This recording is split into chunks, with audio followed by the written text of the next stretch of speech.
今天呢，懒妹要用培根和金针菇跟大家分享一道红烧金针菇培根卷。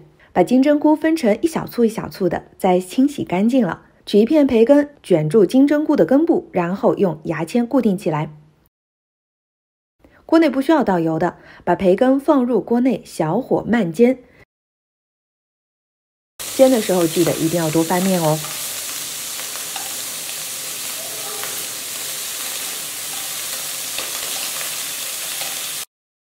煎到培根表面发黄，倒入1小碗的清水，将水烧沸了。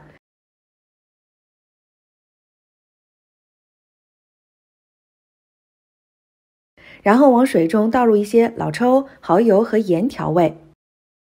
加热到锅内的金针菇熟透了，就可以出锅装盘了，可以摘掉培根上的签子。